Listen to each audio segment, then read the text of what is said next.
इस कहानी को सुनने के बाद यकीनन आप भी रो पड़ोगे। कहानी बहुत ही जबरदस्त है दोस्तों, पूरा सुनिएगा। क्या बात है अंजू, तुम बहुत परेशान लग रही हो।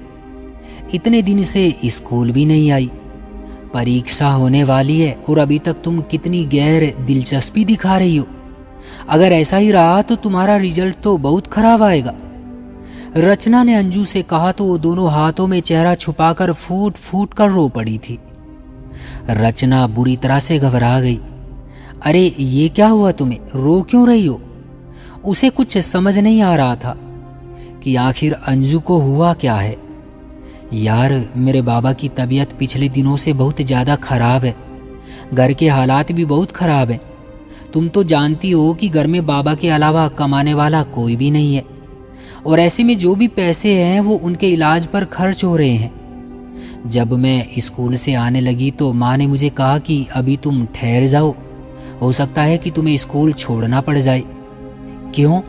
रचना ने पूछा।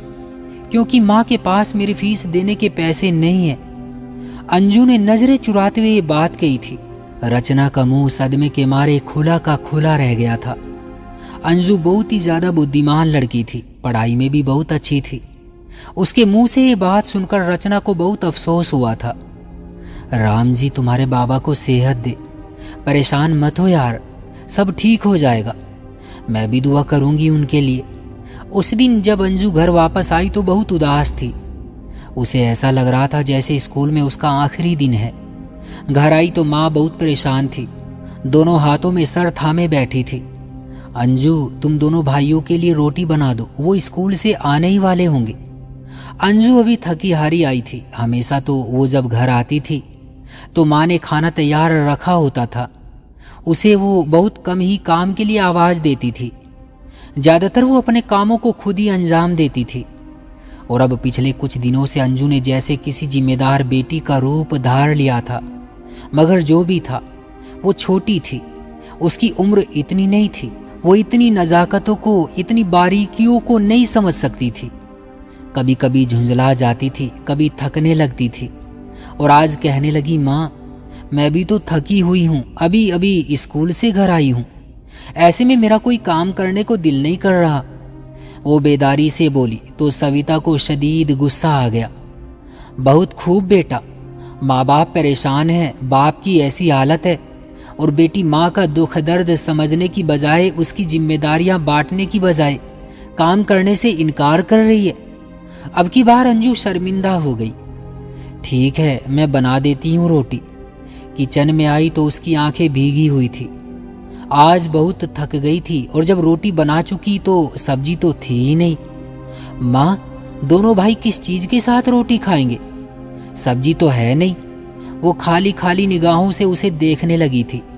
तुम ऐसा करो, फ्रिज में टमाटर पड़े होंगे और प्याज भी मौजूद होगा, तुम टमाटर प्याज की सब्जी बना दो, और अगर आलू पड़े हों तो वो भी उसमें डाल दो। आलू तो नहीं थे मगर प्याज और टमाटर मौजूद थे। ये सोचकर आंखों में आंसू भर आए कि इन्हें अब ये खाने को मिलेगा। माँ बाप ने कभी किसी चीज की कमी नहीं रखी थी, और अब हालात ऐसे हो गए थे कि घर में खाने के भी लाले पड़ गए थे। सविता सोच रही थी कि वो काम करने के लिए घर से बाहर निकले, और अब इसके बगैर कोई चारा भी नहीं था। रमेश बहुत ज्यादा बीमार हो चुका था, उसे गुर्दों का इन्फेक्शन था, और उसके साथ साथ पेट में भी मसला था। जिगर भी खून नहीं बना रहा था। एक वक्त में कितने मसले उसके साथ हो गए थे। वो भी तकलीफ और दर्द से तड़पता रहता था और रोता रहता। सविता से जो हो सकता था उसके लिए कर रही थी। सारी जमा पूंजी उसके इलाज पर लग गई थी, जेवरात भी बेच दिए थे, और अब वो ये सोच सोच कर परेशान हो रही थी कि वो अब क्या करे। बच्चे स्कूल पढ़ रहे थे, उनके भी खर्चे थे। दोनों बेटों ने पढ़ लिख कर अपना आने वाला कल संवारना था, और अब वो उन्हें स्कूल से कैसे हटवा सकती थी। जबकि अंजू की बात अलग थी, वो 10वीं क्लास में पढ़ रही थी, दोनों भाइयों से बड़ी थी, काफ़ी समझदार भी थी, और उसका तो पढ़ना इतना ज़रूरी भी नहीं था। अगर 1-2 साल उसके छूट भी जाते तो उसमें इतना बड़ा कोई मसला नहीं था। ये सोचकर सविता कुछ संतुष्ट सी हो गई थी। अंजू तुम कल से स्कूल नहीं जाओगी। वो जानती तो थी कि एक न एक दिन उसे ये सब सुनने को मिलेगा, मगर इतनी जल्दी उसे ये उम्मीद नहीं थी। उसे स्कूल और सहेलियां सब याद आती रहती थी। वो आंसू बहाती रह जाती। रमेश सारा दिन घर में रहता था। खाने के नाम पर वो बस पानी जैसा दलिया ही उसे दे रही थी। डॉक्टर्स ने कहा था कि उसे लिक्विड दिया जाए, दलिया, यखनी, सूप, जबकि वो ये चीजें अफोर्ड नहीं कर सकती थी। दलिया भी वो बहुत मुश्किल से उसके लिए लेकर आती थी। पढ़ी लिखी भी नहीं थी, 8वीं क्लास में थी जब रमेश का रिश्ता आ गया था। घर वालों ने सोचा कि रिश्ता अच्छा है, हाथ से निकलना नहीं चाहिए, तभी उन्होंने छोटी सी उम्र में ही उसे ब्याह दिया था। और इस उम्र में वो हुनर क्या सीखती, वो तो अपनी पढ़ाई भी पूरी नहीं कर पाई थी। और वो यूं ही रमेश के संग विदा होकर आ गई थी। उसे विदा करते ही माँ ने भी अपनी आंखें मूंद ली थी। उसकी माँ बीमार रहती थी, अपनी जिंदगी का कोई भरोसा नहीं था, तभी तो उसने अपनी बेटी की इतनी छोटी सी उम्र में शादी कर दी थी, ये सोचकर कि कल को अगर उसे कुछ हो गया तो सविता की कौन देखभाल करेगा। और यूं सविता विदा होकर रमेश के साथ उस घर में आ गई थी। अब शादी को 16 बरस गुजर गए थे। रमेश ने उसे हर तरह की खुशी दी थी, उसे सुख दिया था, आराम दिया था। और अब जब वो बीमार था, तकलीफ में था, तो वो उसे अकेला कैसे छोड़ सकती थी। तब उसने सोचा कि मुझे और तो कुछ नहीं आता, मगर मैं खाना तो अच्छा बना लेती हूँ, बाकी काम भी तो मैं सलीके से करती हूँ। ये सोचकर वो आसपास के घरों में काम के लिए गई थी। अपने हुलिये से, चेहरे मोहरे से वो काम वाली बिल्कुल भी नहीं लगती थी, मगर जरूरतमंद थी। तभी उस औरत ने उसे घर में काम के लिए रख लिया। पहले दिन जब उसने खाना बनाया तो वो औरत हैरान रह गई। तुम्हारे हाथ में तो बहुत अच्छा जायका है। उसकी बात पर सविता मुस्कुरा दी थी। शाम को जब घर आने लगी तो मालकिन ने उसके हाथ पर तनख्वाह के साथ साथ खाने का एक डब्बा भी रख दिया। सविता हैरान होकर उसे देखने लगी। तुम्हारे हालात जानकर मुझे बहुत दुख हुआ है, और यकीन करो ये मैं तरस खाकर तुम्हें नहीं दे रही, बल्कि ये तुम्हारे बच्चों के लिए है। मुझे अच्छा लगेगा कि तुम अपने बच्चों के लिए खाना लेकर जाओगी। तो वो औरत अक्सर ही खाना उसके साथ पैक कर दिया करती थी, और यूं अंजू और उसके भाई अच्छा खाना खाने लगे थे। मगर अंजू को दोबारा स्कूल में जाने की इजाजत नहीं मिली थी। रमेश की दवाइयां भी खत्म हो रही थी और उसकी तकलीफ भी बढ़ती जा रही थी। उसका किसी अच्छे से डॉक्टर से चेकअप करवाना बहुत जरूरी था।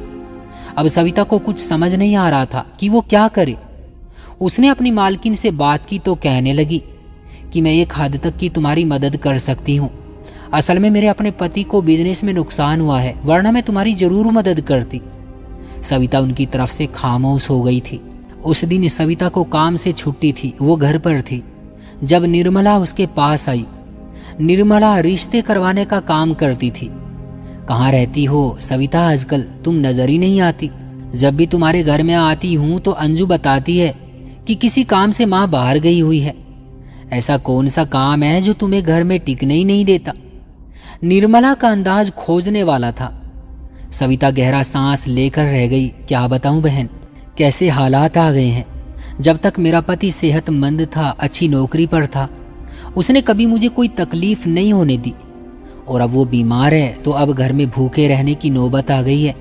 काम करने के लिए मैं 7 वाली कोठी पर जा रही हूँ। ये अच्छा है कि मालकिन बहुत अच्छी है, कामकाज भी इतना नहीं होता, तनख्वाह भी अच्छी दे रही है, और यूं हम गरीबों का गुजारा चल रहा है।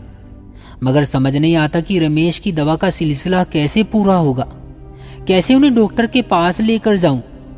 तभी अंजू चाय लेकर आ गई। अंजू अभी अभी नहाकर अपने कमरे से बाहर निकली थी। लंबा सा फ्रॉक पहना हुआ था और दुपट्टा फैलाकर बड़ा किया हुआ था। भीगे बाल खुले थे। उसके बाल अपनी माँ की तरफ बड़े लंबे थे। सविता उसके लंबे बालों को बहुत पसंद करती थी, मगर अंजू को हमेशा इनसे चिढ़ होती थी। माँ मैं बाल कटवा लूं?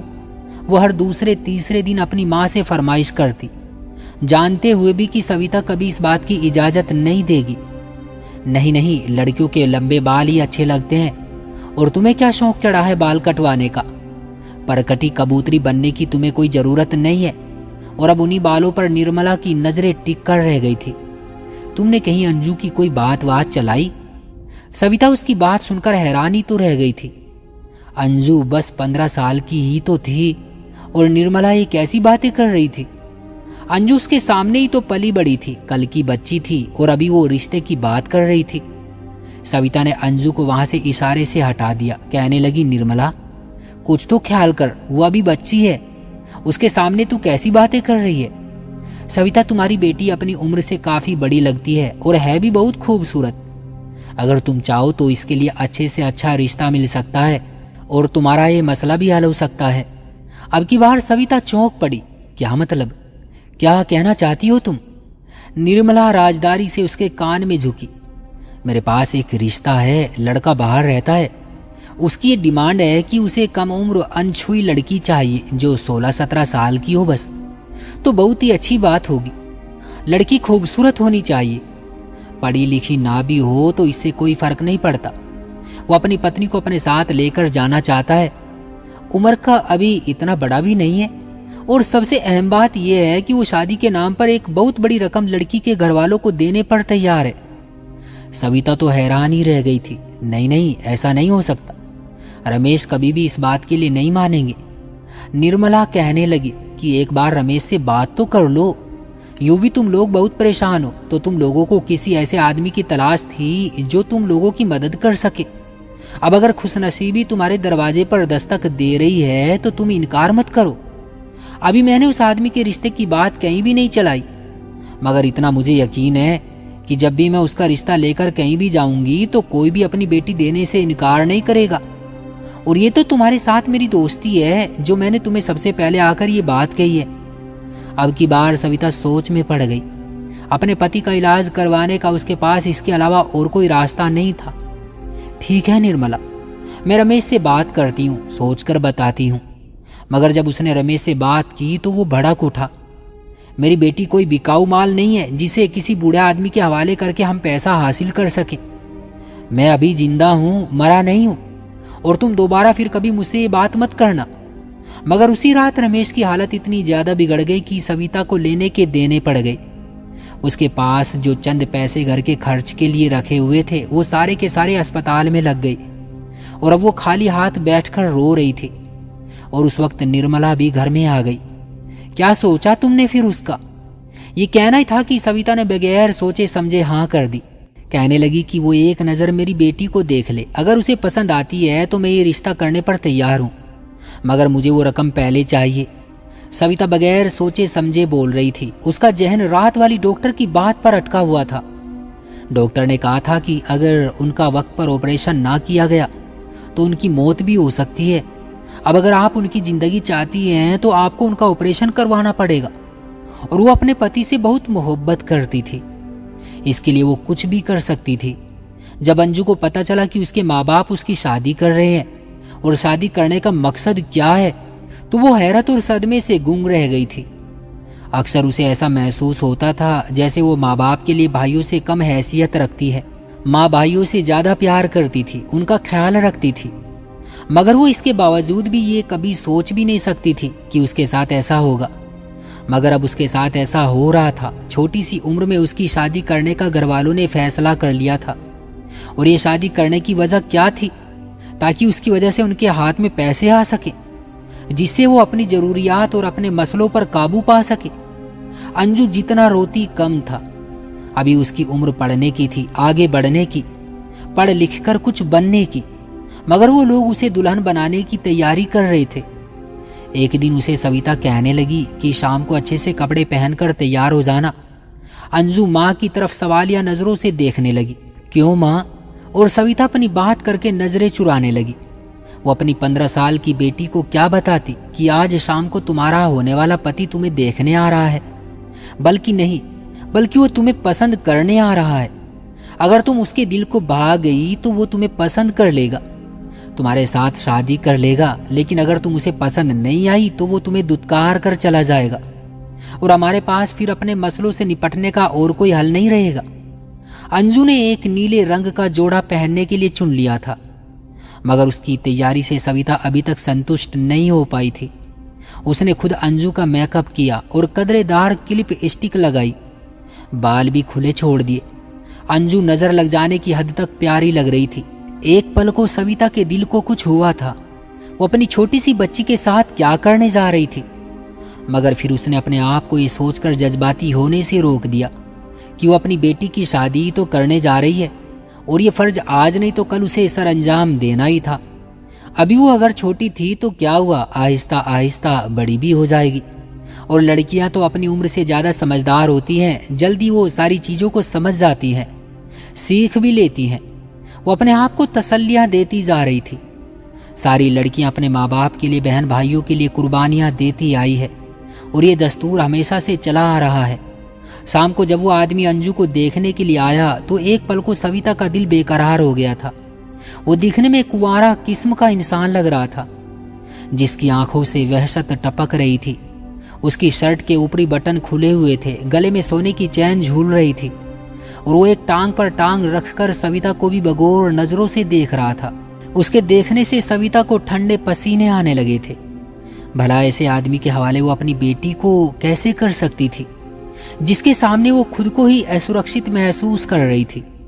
उसके हाव भाव निर्मला ने देख लिए। उसके कान में सरगोशी करते हुए कहने लगी कि ये बहुत अमीर और मोटी आसामी है, बहुत दिल वाला है। देख, तुम्हारे सारे मसले हल हो जाएंगे और तुम्हारे पति का इलाज भी ये करवा देगा। सविता मुश्किल से लबों पर मुस्कुराहट सजाते हुए कहने लगी कि मैं आपके लिए चाय लेकर आती हूँ। और फिर वो बेदिली के साथ अंजू को अपने साथ कमरे में लेकर आई थी और उसे देखकर आंखों में जो चमक नजर आई थी, उसे देखकर सविता नजरें चुरा गई। उसकी आंखों में हवस साफ नाचती हुई नजर आ रही थी। अपनी फूल जैसी बच्ची उसके हवाले करने से वो बुरी तरह से घबरा रही थी, मगर तभी उसके कानों में अपने पति के करहाने की, दर्द से चिल्लाने की आवाजें सुनी तो उसने अपने इन जज्बात को सहला दिया था और अब एक एक चीज उठाकर खुशदिली से उसके सामने पेश करने लगी। उसका नाम सतीश था। वो कई सालों से लंदन में रह रहा था। माँ बाप बहन भाई तो थे नहीं। जवानी में उसने शादी की थी, मगर उसका कहना था कि मेरी पत्नी बेवफा थी, तभी उसे मैंने तलाक दे दी और इसके बाद मैं किसी ऐसी लड़की की तलाश में था जो मेरे दिल को अच्छी लगे, मगर आज तक कोई लड़की मुझे पसंद ही नहीं आई। अब अंजू को जांचती हुई नजरों से सर से लेकर पांव तक तोल रहा था और ये सविता के लिए बर्दाश्त करना मुश्किल था। उसने अंजू को वहां से हटा दिया था और कमरे से निकलने के बाद भी सतीश की नजरों ने उसका पीछा किया था। अब उसने साफ साफ बात करने की ठानी। कहने लगा कि मैं आपकी बेटी के साथ आज और अभी शादी करने के लिए तैयार हूं और इसके लिए आप जो कहेंगी मैं वो कीमत देने के लिए तैयार हूं। उसके मुंह से ये बात सुनकर सविता नजरें चुराने लगी। कहने लगी कि मुझे सोचने के लिए वक्त चाहिए। सतीश कहने लगा कि वक्त ही तो नहीं है मेरे पास, क्योंकि मुझे फिर बाहर जाना है, अपनी पत्नी के कागजात बनवाने हैं, उसे भी साथ लेकर जाना है।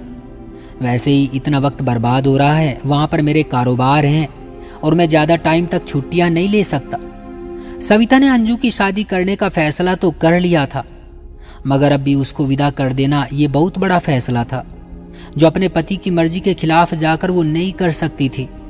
मगर पति की हालत ऐसी थी कि उसे एक कड़वा घूंट पीना पड़ा था। कहने लगी, ठीक है, मैं अंजू की शादी करने के लिए तैयार हूँ, मैं मजबूर हूँ, जो मैं आपके सामने 100 सवाल जवाब कर रही हूँ। मेरे पति के इलाज के लिए मुझे पैसे चाहिए। अगर ये मजबूरी ना होती तो कभी भी मैं अंजू की इतनी जल्दी शादी करने के हक में नहीं थी। उसकी आंखों में आंसू थे और दिल भी अजीब तरह से दुख से भर गया था। उसे अपनी शादी का दिन याद आ रहा था जब रमेश के साथ उसकी शादी हुई थी। दोनों कितना खुश थे और तब सविता खुद भी इतनी छोटी नहीं थी। वो हर चीज को, हर एक बात को समझती थी, मगर अंजू वो तो कल की बच्ची थी। सविता ने उसे इस हवाले से अभी तक कुछ भी नहीं बताया था, न उसे समझाया था। सतीश ने सविता को जब ऐसी सोचों में गुम देखा तो दोबारा से बोल उठा, आपको परेशान होने की जरूरत नहीं है, मैं आपकी बेटी का बहुत अच्छी तरह से ख्याल रखूंगा। मैं बहुत चाहत से, बहुत खुशी से इससे ब्याह करके लेकर जा रहा हूं। आप फिक्र मत करें, मैं इसकी बहुत कदर करूंगा, कभी किसी चीज की कमी नहीं होने दूंगा। आपकी बेटी पैसे में खेलेगी। और ये कहकर उसने एक चेक में बड़ी सी रकम लिखकर सविता के हवाले कर दी। कहने लगा कि इससे आप न सिर्फ अपने पति का इलाज करवा सकती हैं, बल्कि अपने बाकी मामलों को भी हल कर सकती हैं। आपको बस अपनी बेटी को मुझसे बयाना होगा। और यूं अंजू से अंजू सतीश बन गई थी। ये सब कुछ उसके लिए अनोखा था। वो समझ ही नहीं पा रही थी कि आखिर वो अपने माँ बाप पर इतना बड़ा बोझ क्यों थी। कितनी छोटी सी उम्र में उन्होंने उसे खुद से दूर कर दिया था। माँ की तरफ शिकायती नजरों से देखा तो वो नजरें चुरा गई। और अभी तक रमेश ये नहीं जानता था कि उसके घर में क्या हो रहा है। वो अपनी तकलीफ से निढाल था। कमरे में बैठा बुरी तरह से करा रहा था और अंजू के दोनों छोटे भाई वो भी नासमझी से ये सारी कार्रवाई देख रहे थे। सविता ने उन्हें सख्ती से मना किया था कि वो भी अपने बाप से इस बारे में बात नहीं करेंगे। उन दोनों ने भी माँ से वादा कर लिया था। यूं भी वो दोनों अपनी माँ से बहुत करीब थे। जो वो कहती थी वो उनके लिए हुक्म का दर्जा होता था।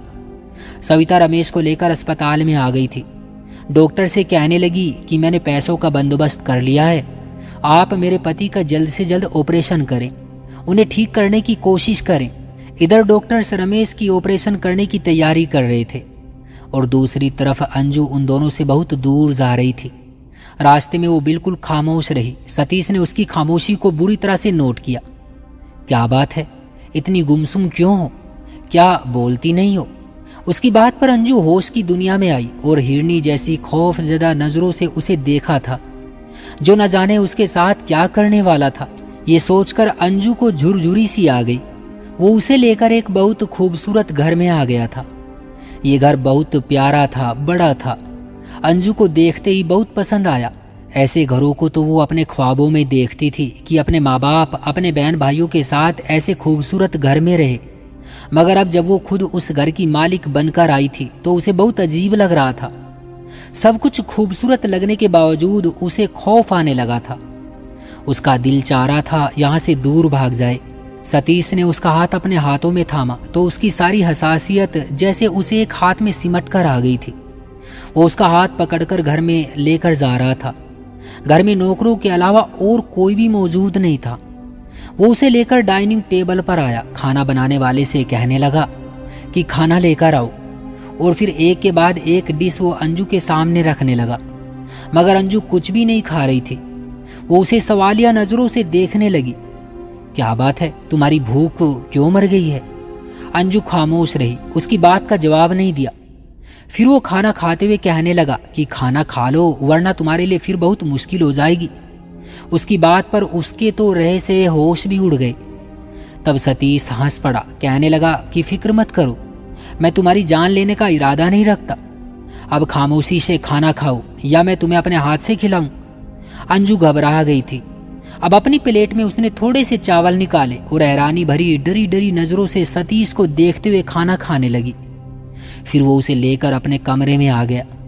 अलमारी से एक छोटा सा पैकेट लेकर अंजू के पास आया, कहने लगा कि जरा ये मुझे पहन कर दिखाओ, तुम कैसी लगती हो, क्या है इसमें? वो अपनी सहमी हुई आवाज में बोली तो मुस्कुरा दिया, तुम्हारी आवाज भी तुम्हारी तरह बड़ी खूबसूरत है। उसके गाल को छूते हुए बोला, अब जल्दी से ये पहन कर आ जाओ। अंजू ने जब वो पैकेट खोला तो उसमें एक खूबसूरत सी नाइटी थी, मगर वो बहुत खूबसूरत थी, बारीक थी। उसे देखकर अंजू बुरी तरह से घबरा गई। ये मैं कैसे पहनूं? मैंने ऐसे कपड़े कभी नहीं पहने। वो रो देने को थी। सतीश का एक जोरदार कहका बुलंद हुआ था, अरे इसमें शर्माने वाली तो कोई बात नहीं है। मैं तुम्हारा पति हूं और मैं तुम्हें हर हालत में देखने का हक रखता हूं। तुम जल्दी से ये पहनकर मेरे पास आ जाओ। मैं देखना चाहता हूं कि तुम इसमें कैसी लगती हो। अंजू ये पहनने से बुरी तरह घबरा रही थी। उसे तो सोचकर ही शर्म आ रही थी कि वो ये जोड़ा पहनकर उस आदमी के सामने आएगी। तब वो गुस्से से दहाड़कर बोला कि जो मैं कह रहा हूं वो करो। मुझे बहुत गुस्सा आता है जब कोई मेरी बात नहीं मानता। तो अब तो वो बिल्कुल सहम के रह गई थी। जल्दी से वो ड्रेसिंग रूम में आई। अपने कपड़े उतार कर जब उसने ये नाइटी पहनी तो आईने में देखकर उसे शर्म आ गई थी। उसके जिस्म का अंग अंग उसमें झलक रहा था। इसमें कोई शक नहीं था, वो बहुत खूबसूरत थी। अपनी उम्र से बड़ी भी लगती थी। जवानी भी उस पर टूट कर बरसी थी और ऐसे में उस आदमी के सामने जाना मुमकिन नहीं था। थोड़ी देर गुजरी थी जब वो दरवाजे पर जोर जोर से दस्तक देने लगा।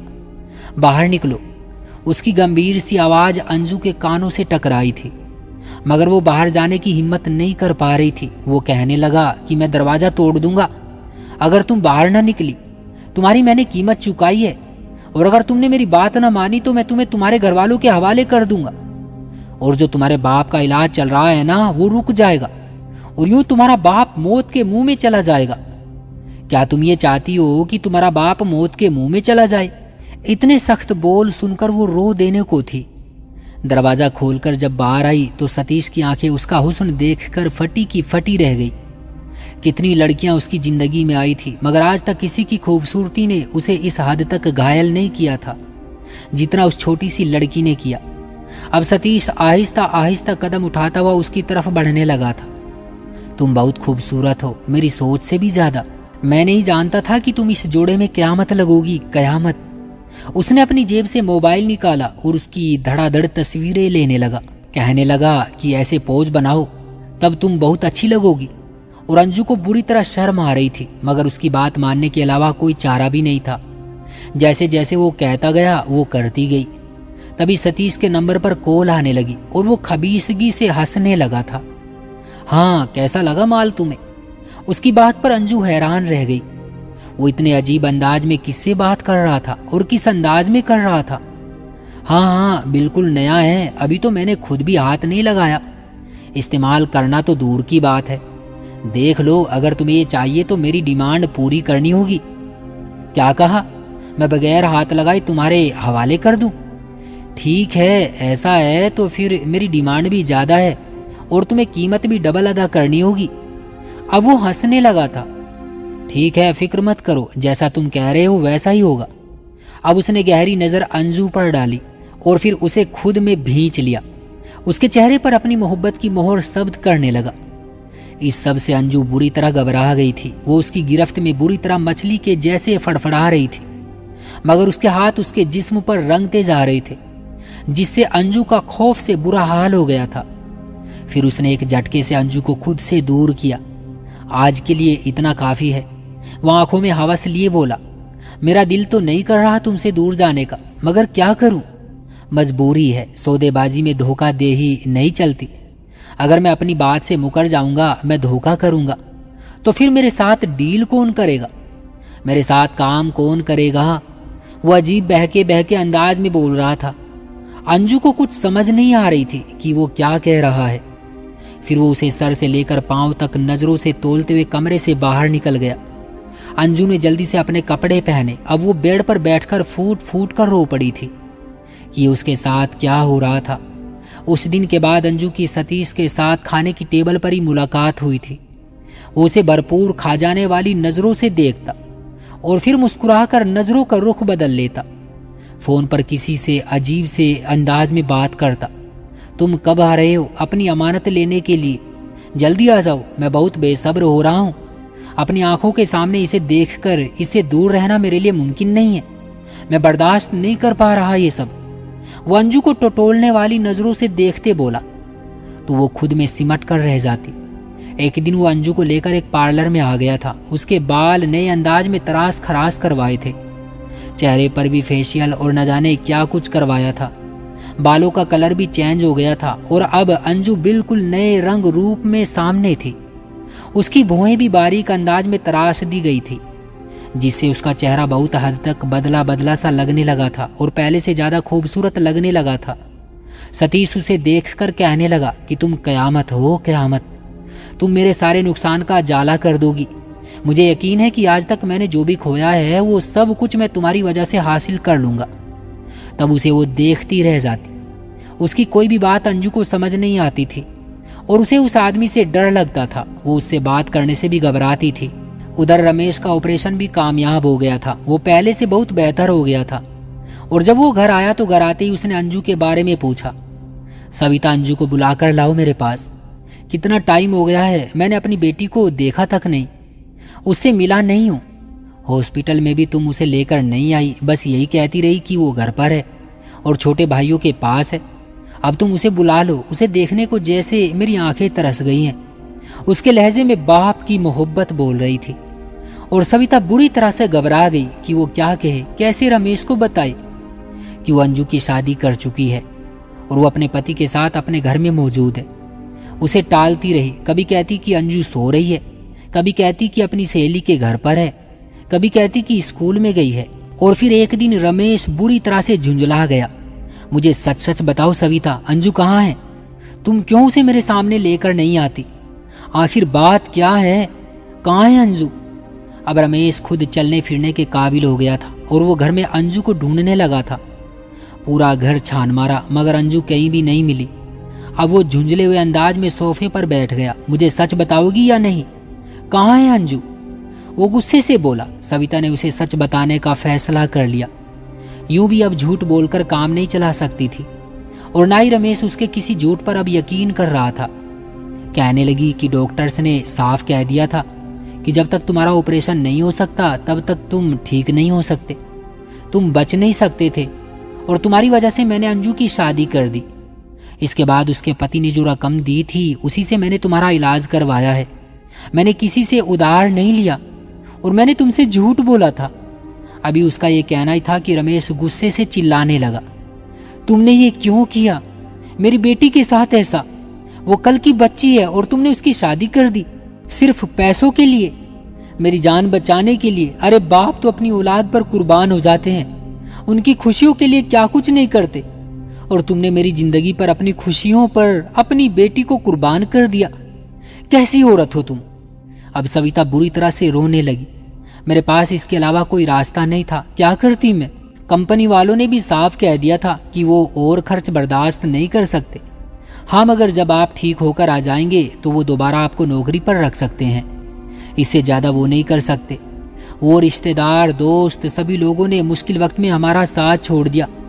कोई उधारी के नाम पर भी पैसे देने को तैयार नहीं था। सब लोग मुश्किल वक्त देखकर साथ छोड़कर चले गए थे।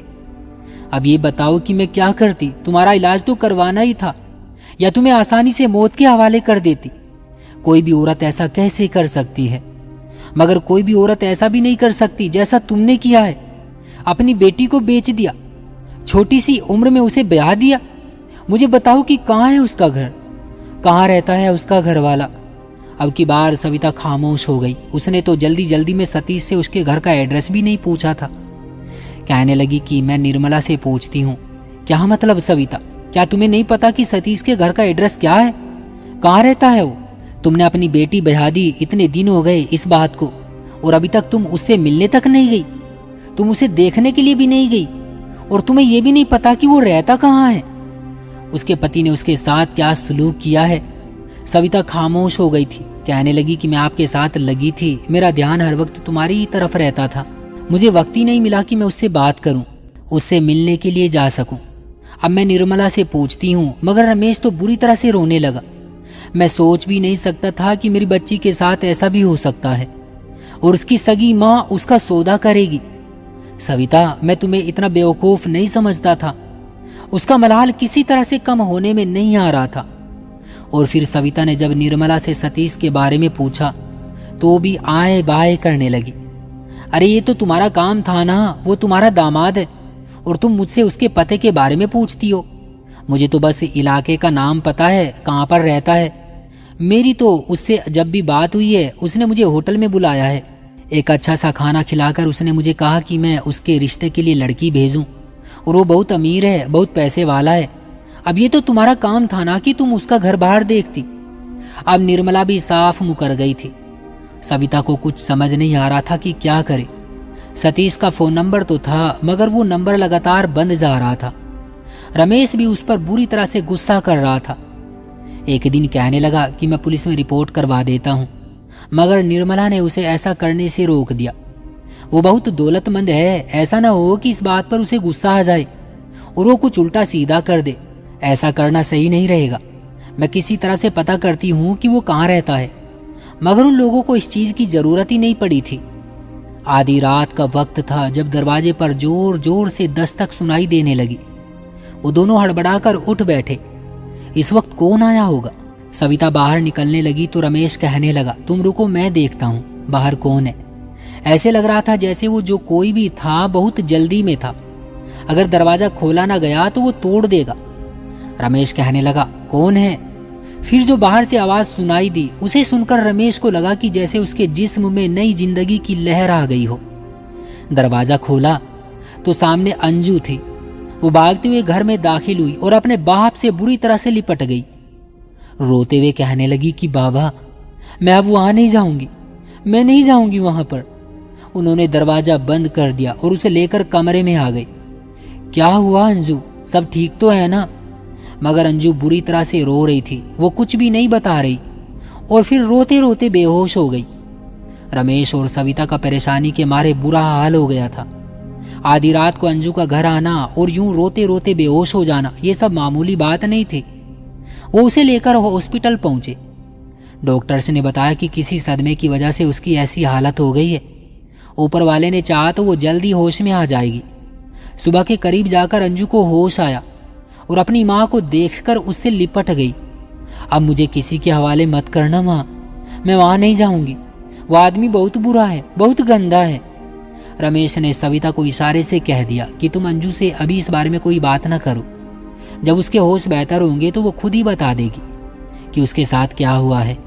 उन्हें यह भी खौफ था कि अगर उसका पति आ गया तो वो उसे कैसे रोक पाएंगे कि वो उनकी बेटी को अपने साथ जबरदस्ती ना लेकर जाए। मगर खैर रही कि उसका पति भी नहीं आया, ना ही उसका कुछ पता था। अब रमेश की तबीयत पहले से ज्यादा बेहतर हो रही थी। अब उसने अपनी फैक्ट्री में जाना शुरू कर दिया। सविता ईश्वर का धन्यवाद करती नहीं थक रही थी कि उसका पति अब ठीक हो गया था और अपना कामकाज करने के लिए अपनी फैमिली के खर्च उठाने के काबिल हो गया था। मगर उसे अंजू की परेशानी थी, वो गुमसुम सी होकर रह गई थी। उसके पति ने भी दोबारा पलटकर खबर नहीं ली थी। न जाने क्या वजह थी। और फिर एक दिन टीवी देखते हुए सविता ने एक न्यूज चैनल लगाया। वहां पर एक मुजरिम को दिखाया जा रहा था जिसे देखकर सविता ठिठक कर रह गई थी कि उसे शक गुजरा कि ये तो सतीश है। न्यूज में बता रहे थे कि ये वो इंसान है जो लड़कियों की स्मगलिंग करता था, मगर इसके खिलाफ पुलिस के पास ठोस सबूत नहीं था। फिर एक दिन रंगे हाथों पकड़ गया, तब पुलिस ने इसे गिरफ्तार कर लिया। अब पुलिस ने इसे फांसी की सजा दी है। और ये खबर देखकर जहां सविता हैरान रह गई, अंजू भी देखकर बुरी तरह रोने लगी, चिल्लाने लगी। तब सविता ने बहुत मुश्किल से काबू किया। अब रोते हुए कहने लगी कि ये वही इंसान है जिसको मुझे आपने उसके हवाले किया था। ये एक स्मगलर है, लड़कियों को बेचने का काम करता है। मुझे भी बेचना चाह रहा था। मेरे साथ भी इसने इसीलिए शादी की थी ताकि ये मुझे बेचकर मेरी कीमत वसूल कर सके। मगर जिस दिन इसने मुझे बेचना था उसी दिन इसने मुझे एक बहुत बड़े पार्लर से तैयार करवाया, मगर मैं मौका देखकर वहां से फरार हो गई। तो दोस्तों, कैसी लगी आपको हमारी ये आज की दर्द भरी कहानी? अपनी कीमती राय हमें कमेंट करके जरूर दीजिएगा। ऐसी ही और कहानियां सुनने के लिए हमारे इस चैनल को सब्सक्राइब कर लीजिए और वीडियो को लाइक करना मत भूलिएगा। मुझे दीजिए अगली वीडियो तक इजाजत। तब तक के लिए धन्यवाद।